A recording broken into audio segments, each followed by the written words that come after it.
Who am I? I'm Spider-Man. Welcome to ScreenCrush, I'm Ryan Airy. In Spider-Man No Way Home, we finally got the iconic return of Toby Maguire and Andrew Garfield's Spider-Man. After a year of speculation, theories, leaks, and rumors about if Toby and Andrew could return, the new question that we all have is, when are they coming back? I'm itching to do it again. Toby and Andrew both had rather abrupt endings to their time as the web-slinger. Toby's Spider-Man 4 was deep in pre-production when Sony pulled the plug, and The Amazing Spider-Man 3 had a similar fate. Basically, Andrew Garfield wasn't pleased with the direction they were taking the franchise, and there was a lot of drama going on behind the scenes. You see, Andrew was set to appear at a Sony event where the studio planned to announce The Amazing Spider-Man 3, but he opted not to come, which ruffled some feathers at Sony. You want me to come down there so you can kill me? Yes! So that whole situation, along with the poor reception of The Amazing Spider-Man 2, along with Marvel Studios wanting to partner with Sony on a Spider-Man reboot, put all that together and... Underoos!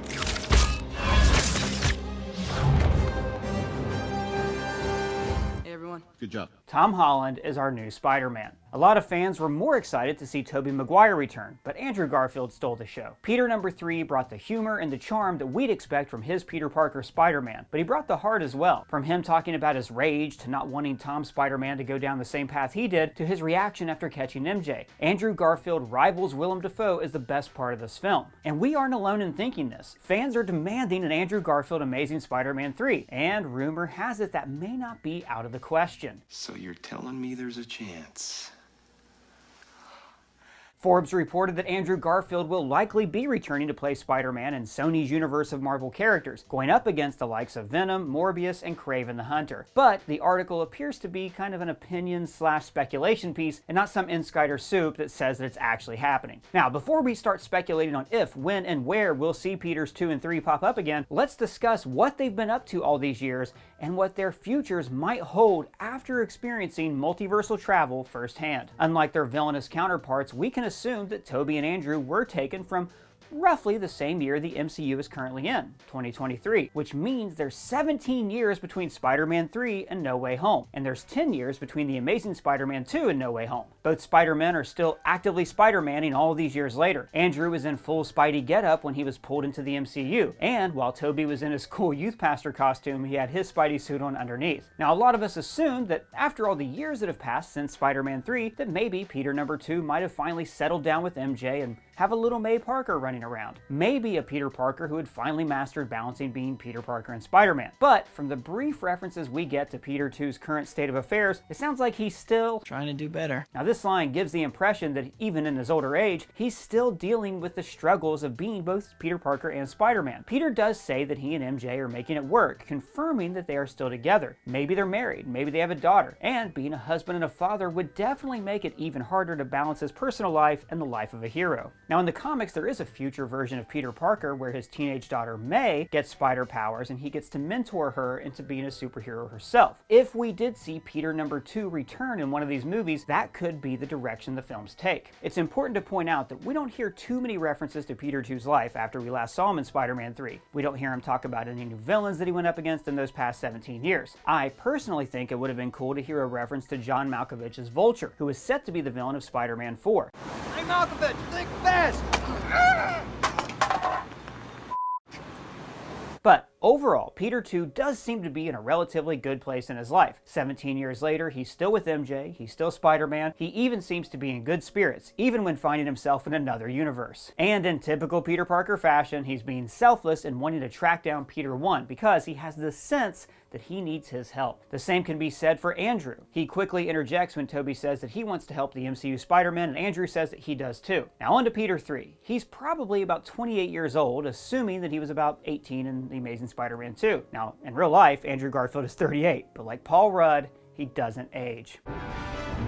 As far as what Peter 3 has been up to, well, we hear him say that after losing Gwen, he became bitter and stopped pulling his punches. Now, if you think back to Amazing Spider-Man 2, we see Peter mourning Gwen and he stops being Spider-Man for a while. Peter, where are you going? I don't know. Then, after talking to Aunt May and listening to Gwen's graduation speech, he smiles and decides to suit back up again. And this happens right when Paul Giamatti's Rhino robs a bank.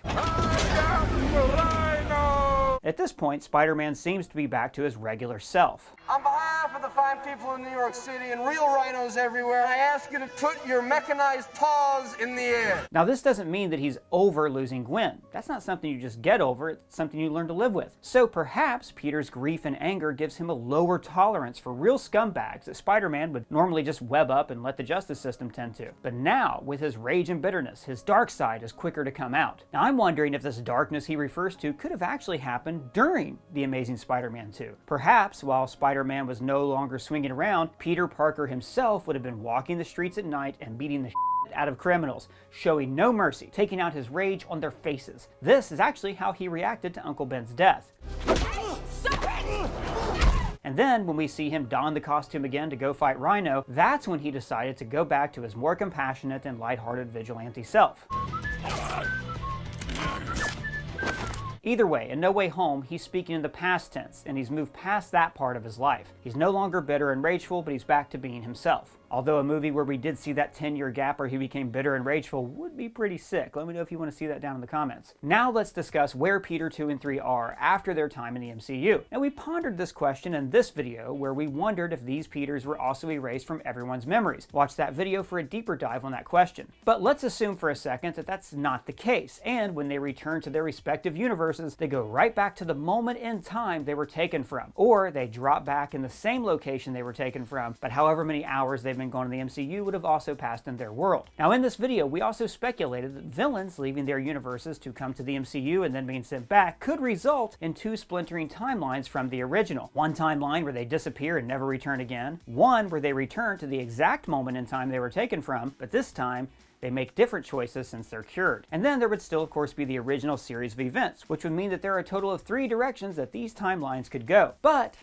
upon further reflection, we think it may only create one splinter timeline for a total of 2 different directions. There's the original timeline that we've seen take place in their respective movies, and then there'd be a timeline where they had disappeared for the 24 to 36 hours they were in the MCU, and then pop back into their universe 24 to 36 hours later, cured and ready to turn over a new leaf. So as for Peter 2 and 3, it's possible that disappearing from their universes and coming back a day or so later might not result in a splinter timeline. After all, they're not that changed from who they were before. So now the question is, when will we see Toby and Andrew return as Spider-Man? Well, like I mentioned at the top of the video, there is a growing demand for Andrew Garfield to get an Amazing Spider-Man 3. And the announcement of Sam Raimi directing Multiverse of Madness, along with speculation that Toby would be in No Way Home, all of this has fans wondering if a Sam Raimi Spider-Man 4 is possible. If you had asked me this a little over a year ago, I would have said there was no chance in hell we'd ever see an Amazing Spider-Man 3 or a Raimi Spider-Man 4. But after No Way Home, it seems like literally anything is possible. Look at this place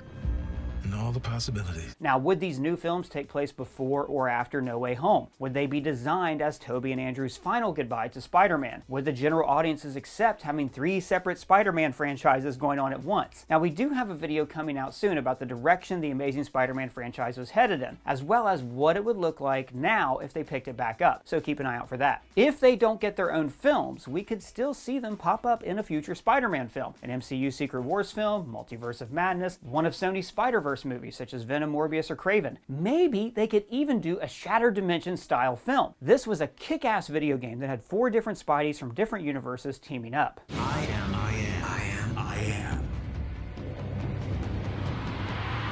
Spider-Man. The possibilities are endless. and all the possibilities. Personally, I think Andrew Garfield's Spider-Man would fit pretty nicely into the same universe as Venom and Morbius. Andrew Garfield and Tom Hardy would probably have a better rapport with them being closer in age, and their universes, they just seem to stylistically mesh more. But it sounds like Eddie Brock had never even heard of Spider-Man until he was teleported into the MCU. What is it? And with Eddie being a reporter, you'd think he'd know about a superhero, Spider-Man, in New York if they exist in the same universe. So it's unlikely that the Amazing Verse and the Venomverse are one and the same. But maybe Eddie or Peter 3 landed in the wrong universe. We'll just have to wait and see. And don't even get me started on Morbius. There's Venom references. I am Venom. There's Raimiverse references and MCU references. You and I should stay in touch.